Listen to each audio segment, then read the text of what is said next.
Assalamualaikum warahmatullahi wabarakatuh. Berjumpa lagi di channel kesayangan kita, SMA Muhammadiyah Langsa. Pada kesempatan ini kita akan belajar sejarah peminatan dengan materi kerajaan-kerajaan Islam yang pernah berdiri dan berkuasa di Aceh. Materi ini dikhususkan bagi siswa-siswi kelas 11 IIS.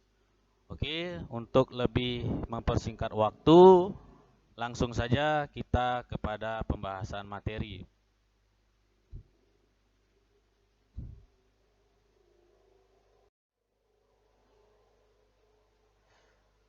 Sebagai kita tahu bahwa mengenai masalah masuknya Islam ke Indonesia atau ke Nusantara hingga saat ini masih banyak terjadi ketidakjelasan. Ada yang mengatakan berasal dari Mekah, ada yang mengatakan berasal dari Cina dan lain sebagainya. Untuk itu, pada kesempatan yang pertama ini kita akan membahas terlebih dahulu tentang masuknya Islam ke Aceh. Pada tahun 1963 dilaksanakan sebuah seminar sejarah nasional untuk mengungkap tentang awal mula masuknya Islam ke Nusantara. Dalam seminar sejarah masuknya Islam ke Indonesia yang dilangsungkan di Medan pada tanggal 17 hingga 20 Maret 1963, diambil beberapa kesimpulan. Yang pertama, bahwa Islam masuk untuk pertama kalinya ke Indonesia pada abad ke-1 Hijriah atau bertepatan dengan abad ke-7 Masehi dan langsung dari Mekah atau Arab. Kedua, bahwa daerah pertama yang didatangi Islam adalah pesisir Sumatera. Dan setelah terbentuknya masyarakat Islam, maka raja atau Kesultanan Muslim pertama berada di Aceh, tepatnya di wilayah Perla Aceh Timur. Berdasarkan hal ini, mudah-mudahan bisa menjadi pijakan bagi kita bahwa sebenarnya Islam masuk langsung dibawa oleh para pendakwah dari Mekah dan langsung pada abad pertama Rasul melaksanakan hijrah ke Madinah. Dan sedangkan masalah kerajaan Islam pertama jelas berada di kawasan Aceh. Adapun beberapa kerajaan-kerajaan Islam yang pernah berdiri dan berkembang di Aceh, setidaknya ada 5. Apa saja itu? Yang pertama, yakni kerajaan Islam Perla. Yang kedua, ada kerajaan Islam Isak atau Lingga. Yang ketiga, ada kerajaan Islam Samudra Pasai. Yang keempat, ada kerajaan Islam Aceh Tamiang. Dan yang terakhir, ada kerajaan Islam Aceh Darussalam. Jadi pada kesempatan ini kita akan membahas secara singkat, padat tentang 5 kerajaan ini. Diharapkan para siswa-siswi dapat menambah informasi mengenai 5 kerajaan ini dari berbagai sumber, baik itu buku maupun internet. Oke, kita langsung menuju kepada kerajaan pertama, yaitu kerajaan Islam Perla. Kerajaan Islam Perla. Kerajaan Islam Perla didirikan pada tanggal 1 Muharram 225 Hijriah atau bertepatan dengan tahun 840 Masehi. Adapun sultan pertama dari kerajaan Islam Perla ini adalah Sayyid Maulana Abdul Aziz Shah yang diberi gelar dengan Sultan Alaiddin Sayyid Maulana Abdul Aziz Shah. Mengenai hal ini, jika kalian ada waktu dan ada kemudahan, dapat melihat pamflet pendirian kerajaan ini, tepatnya di situs Kerajaan Islam Perla di Desa Bandar Khalifah. Kebetulan Bapak tahun 2010 akhir Desember pernah berkunjung di sana dan memang benar tertulis tanggal 1 Muharram 225 Hijriah. Menurut Yunus Jamil, salah seorang sejarawan, mencatat nama-nama Sultan Perla berturut-turut sesudah Sultan ke-1, 2, 3, 4, 5, 6, dan 7 bernama Alaiddin Abdul Malik Shah yang mangkat pada tahun 973 Masehi. Menurut Yunus Jamil, pada masa ini kaum Syiah bergerak kembali di Perla sehingga berakibat pada munculnya perpecahan.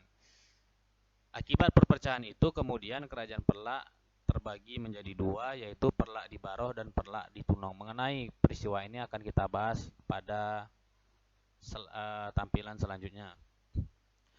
Pada tahun 985 Masehi, Kerajaan Sriwijaya pernah melaksanakan penyerangan ke Perlak. Kurang lebih selama 20 tahun kemudian, pada tahun 1006 Masehi, Sriwijaya mengakhiri pendudukannya. Kesultanan Perlak merdeka dan berturut-turut dipimpin oleh keturunan Sultan Mahdum Johan Berdaulat hingga masa Sultan Muhammad Amir Syah pada tahun 1263 Masehi. Perlu diingat juga bahwa ketika Sultan Alauddin Said Maulana Abbas Shah, Sultan ketiga, aliran Sunni mulai masuk ke Perlak. Setelah wafatnya Sultan pada tahun 913 Masehi, antara kaum Sunni dan Syiah terjadi perang saudara.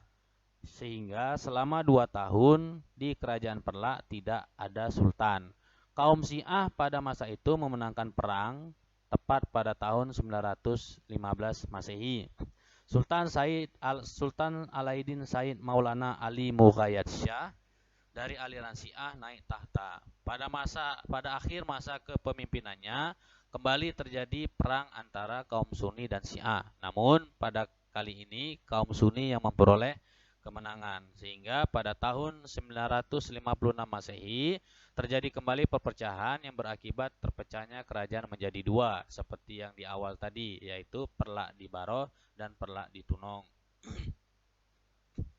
Sultan ke-17, Sultan Mahdum Alauddin Malik Muhammad Amin Syah II Johan Berdaulat yang berkuasa tahun 1230 hingga 1267 Masehi menikahkan dua putrinya kepada sultan dari negeri tetangga, yaitu Putri Ratna Kemala dinikahkan dengan Sultan Muhammad Syah dari Malaka, sementara Putri Gangga dinikahkan dengan Sultan Malikus Soleh atau Sultan Kerajaan Samudra Pasai. Ketika Sultan terakhir, Sultan ke-18, yakni Sultan Mahdum Alauddin Malik Abdul Aziz Johan Berdaulat wafat, kerajaan Islam Perlak akhirnya diunifikasi dengan kerajaan Samudra Pasai dan berakhirlah eksistensi kerajaan tersebut. Artinya, ketika Sultan ke-18 wafat, kerajaan Perlak kemudian menggabungkan diri dengan kerajaan Samudra Pasai, sehingga otomatis kerajaan tersebut hilang dan menjadi daerah kekuasaan Samudra Pasai. Oke, kita berlanjut di kerajaan Islam Isa atau Lingga. Kerajaan Islam Isa atau Lingga pertama dipimpin oleh raja bernama Ki Betul atau Kawe Tepat pada tahun 1025 Masehi di daerah Gayo. Kerajaan Isa didirikan oleh orang-orang Gayo pada era pemerintahan Sultan Mahdum Johan Berdaulat Mahmud Syah dari Kerajaan Perlak. Informasi ini diketahui dari keterangan Raja Uyem dan anaknya Raja Ranta, yaitu Raja Cik Bebesan, dan dari Zainuddin dari Raja-Raja Kejuruan Bukit, yang keduanya pernah berkuasa sebagai raja di era kolonial Belanda. Pembina pertama kerajaan Isa adalah Adi Genali dengan gelar Merah Lingga. Adi Genali memiliki 3 putra. Yang kedua diantaranya melakukan dakwah Islam ke 2 tempat yang berbeda, sedangkan 1 tetap di daerah Isak. Untuk anak yang pertama yang bernama Sibayak Lingga, beliau melakukan perjalanan menuju daerah Karo, Sumatera Utara dan menetap di kaki gunung. Pada awalnya ia memiliki misi untuk mengislamkan seluruh masyarakat Karo, namun hingga wafatnya hanya sebagian masyarakat Karo yang berhasil diislamkan. Untuk mengenang jasa beliau selama di sana, gunung tersebut kemudian berubah nama, diabadikan namanya dengan nama daripada Sibayak Lingga, yaitu menjadi nama Gunung Sibayak. Putra kedua yang bernama Merah Johan mengikuti rombongan Syekh Abdullah Kan'an dari Perlak ke Indrapurba atau lebih tepatnya Aceh Besar sekarang untuk melaksanakan dakwah. Sedangkan yang putra ketiga yaitu Merah Lingga II tetap di Lingga dan menjadi Raja Lingga secara turun-temurun. Suatu ketika, Raja Lingga ke-13 membangun sebuah pulau di Selat Malaka bernama Pulau Lingga. Selama berada di Pulau Lingga, Raja Lingga ke-13 tersebut mendapat dua anak yang bernama Bener Meri dan Sengada. Di Pulau Lingga itu pula Raja Lingga ke-13 itu wafat. Perlu diketahui bahwa ketika Raja Lingga ke-13 melakukan pembangunan di Pulau Lingga, Kerajaan Isa atau Kerajaan Lingga dilanjutkan oleh saudaranya, yaitu dengan gelar Raja Lingga ke-14. Ketika Raja Lingga ke-13 sudah wafat, ibu dan kedua anaknya kemudian pindah ke daerah Aceh Darussalam. Di situ ibunya menceritakan bahwa pamannya sudah menjadi raja di kawasan Lingga dengan gelar Raja Lingga ke-14. Mendengar hal tersebut, dua putra itu kemudian menuju ke daerah Isa atau Lingga, menjumpai Raja Lingga ke-14 yaitu pamannya. Singkat cerita, mereka justru disambut dengan tidak baik dan dituduh telah membunuh ayahnya sendiri. Akibatnya, keduanya dihukum mati, namun Sengada diselamatkan oleh Raja Cik Serule. Sedangkan Bener Meri akhirnya meninggal dunia. Karena dibunuhnya Bener Meri dengan tanpa alasan yang jelas, Sengada kemudian ingin menuntut balas. Ia kembali ke daerah Aceh Darussalam. Lalu di suatu ketika ada acara keraton di sana, Sultan Aceh memerintahkan kepada siapa saja yang berhasil untuk mempersembahkan gajah putih kepadanya. Sengada akhirnya berhasil mempersembahkan gajah putih, kemudian mengungkapkan tentang Raja Lingga ke-14 yang telah membunuh saudaranya yakni Bener Meri. Akibatnya Sultan Aceh marah, kemudian menghukum mati Raja Lingga ke-14. Kemudian Sengada diangkat menjadi Raja Lingga ke-15. Namun dalam versi yang lain disebutkan juga bahwa Sengada diangkat menjadi Raja Bukit pertama di Gayo Laut dan Sengada dianggap sebagai keturunan raja-raja Bukit selanjutnya. Oke, lanjut kepada Kerajaan Islam Samudra Pasai. Tentu kalian sudah mengenal Kerajaan Islam Samudra Pasai yang begitu harum namanya hingga ke pelosok Nusantara bahkan dunia internasional. Oke, kita kupas sesingkat-singkatnya berhubung materi ini sebenarnya sangat panjang. Cuman kita coba untuk membahas hal-hal yang diperlukan saja. Dalam buku Hikayat Raja-Raja Pasai tercatat bahwa Kerajaan Samudra Pasai didirikan oleh Merasilu yang kemudian masuk Islam berubah nama menjadi Sultan Malikus Soleh. Keberadaan Sultan ini dibuktikan setelah dia mangkat. Batu nisan di atas makamnya di Blangme yang masih ada di sana sampai sekarang menyebutkan bahwa dia mangkat pada tahun 674 Hijriah atau bertepatan dengan 1297 Masehi. Mengenai Kerajaan Samudra Pasai ini juga telah tercatat dalam catatan perjalanan Marco Polo saat mengelilingi dunia dan sempat berlabuh di Samudra Pasai pada tahun 1292 Masehi. Siapakah Marco Polo? Silahkan cari di Google.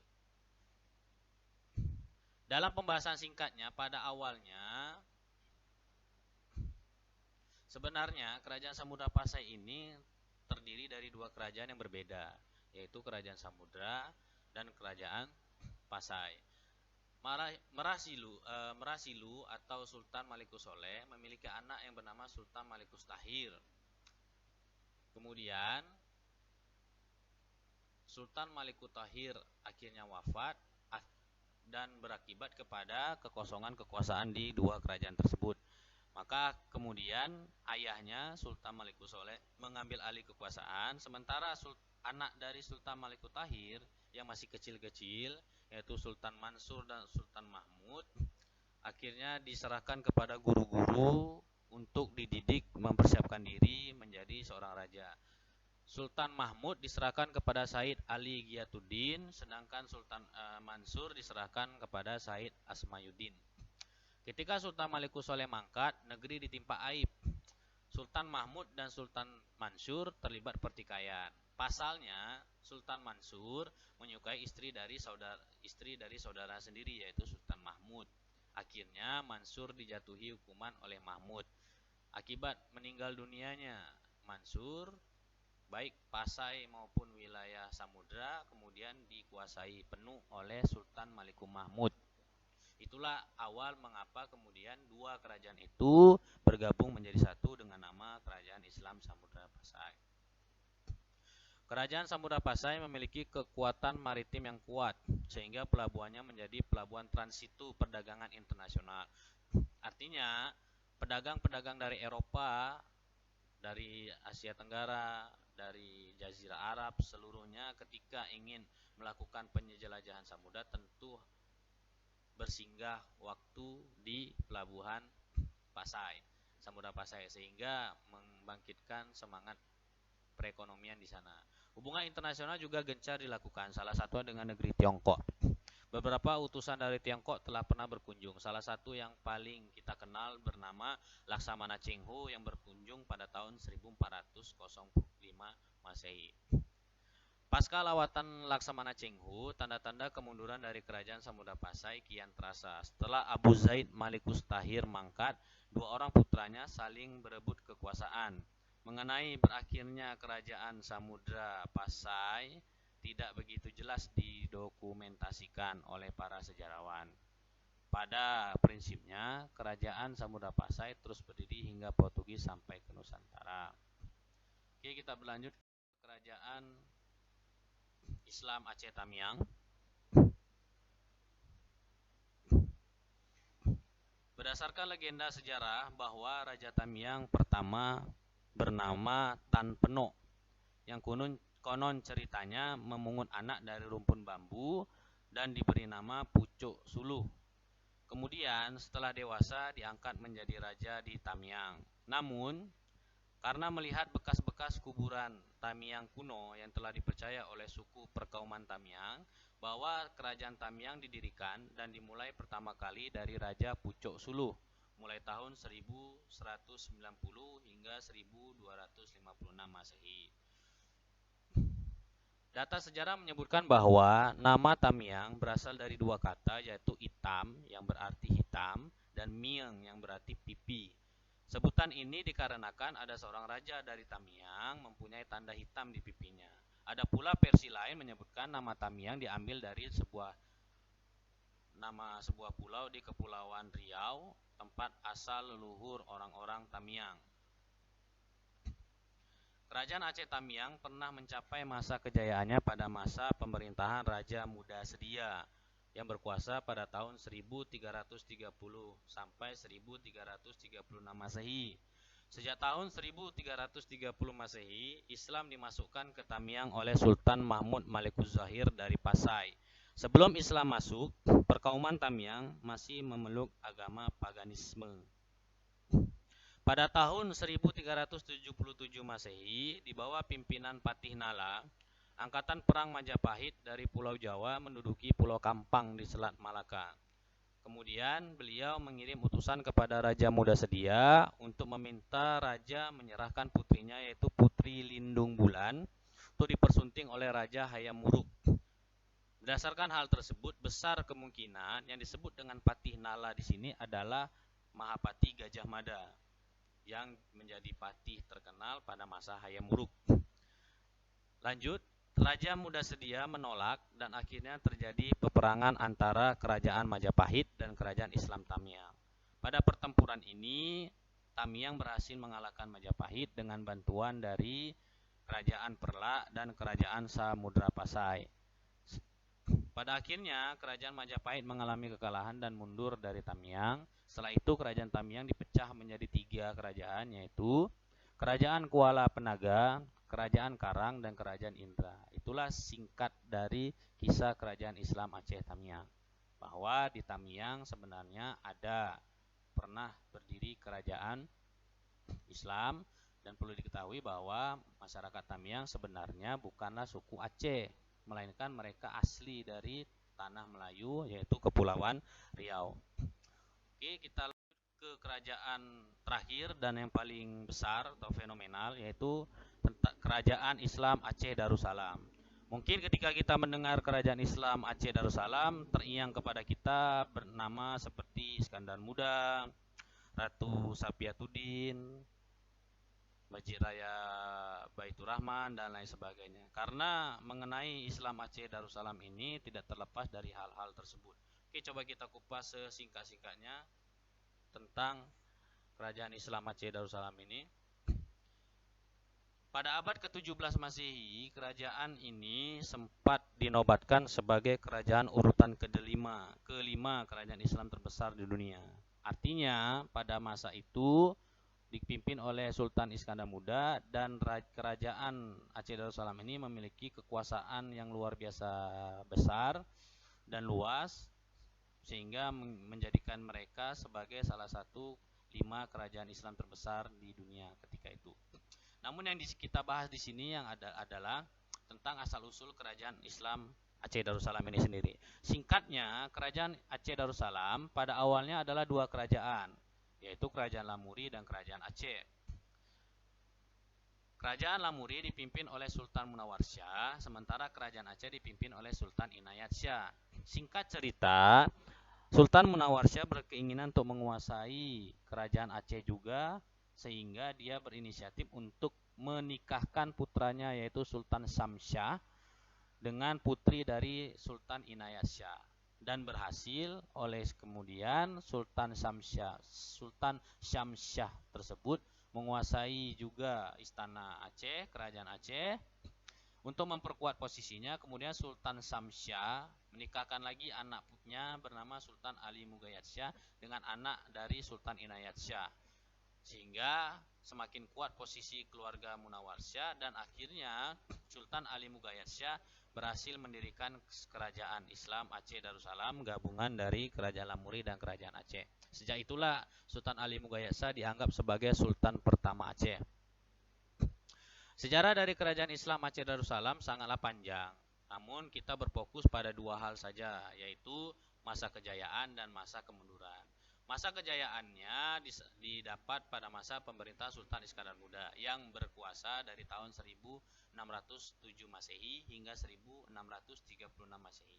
Pada masa beliau, Kerajaan Aceh telah memiliki konstitusi tertulis dengan nama Adat Meguta Alam. Adat Meguta Alam inilah menjadi dasar hukum dalam pelaksanaan kehidupan berbangsa dan bernegara di Kerajaan Aceh. Selain itu, kekuasaan Aceh pada masa Sultan Iskandar Muda juga sangat luas. Bahkan ia berhasil menguasai semenanjung Melayu hingga ke Thailand.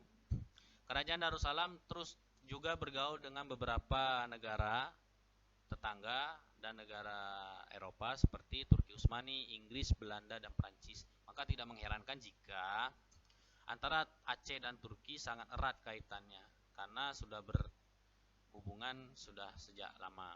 Pada prinsipnya, pada masa Iskandar Muda ini, seluruh kegiatan kehidupan berbangsa dan bernegara dalam segala aspek sangat pesat kemajuannya. Bahkan pada masa itu, Masjid Raya Baitur Rahman menjadi salah satu kampus pertama di Nusantara yang menjadi pusat pendidikan Islam di Asia Tenggara. Tidak hanya ilmu agama Islam yang diajarkan di situ, namun juga ada ilmu-ilmu umum juga ada di situ, dan sangat luar biasa.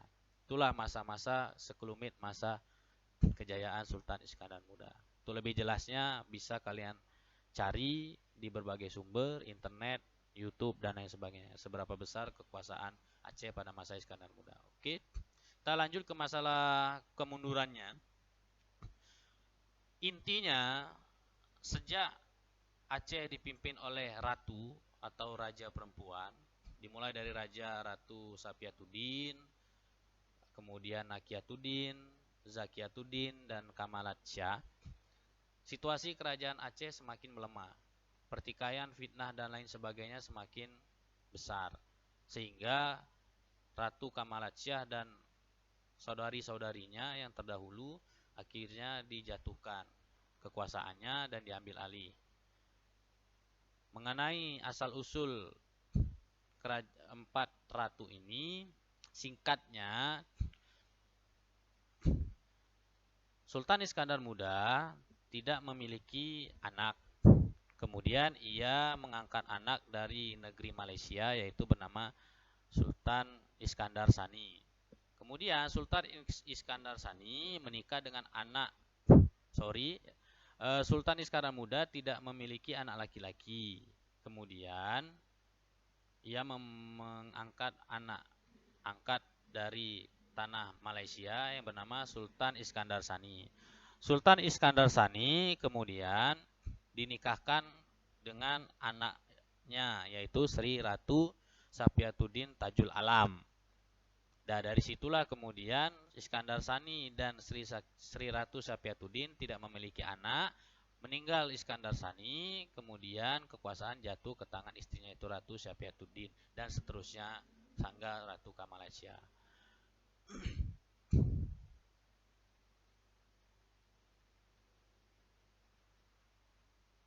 Dalam catatan sejarah, Sultan terakhir dari kerajaan Islam Aceh Darussalam ada Sultan Muhammad Daud Syah. Oleh tipu daya yang dilakukan oleh Belanda, mereka berhasil menculik 2 istri dari Sultan Muhammad Daud Syah dan 1 putra dari Sultan Muhammad Daud Syah. Dan akhirnya tahun 1903 Masehi, beliau bersedia menyerahkan diri kepada Belanda atas nama diri sendiri. Kemudian ia diasingkan, namun dia tetap berjuang secara gerilya hingga kemudian dilanjutkan perjuangannya oleh para golongan tengku yang ada di Aceh. Sehingga saat itulah kemudian eksistensi kerajaan Islam Aceh Darussalam pudar dan sirna hingga sekarang. Oke, itu saja pembahasan kita pada kesempatan ini. Tidak ada tugas dari Bapak, kalian hanya harus memperdalam lagi materi-materi ini karena berbicara masalah kerajaan sangat panjang sekali, tidak mungkin kita bahas detil. Maka harapan Bapak kalian mencari informasi-informasi dari buku yang lain, dari internet dan lain sebagainya. Rangkumlah materi kita hari ini, materi kita pada kesempatan ini. Ya, Bapak berharap kalian mencatatnya di buku catatan. Ketika nanti berjumpa tatap muka, Bapak akan mengeceknya apakah kalian ada mencatat atau tidak. Oke, cukup sekian. Terima kasih.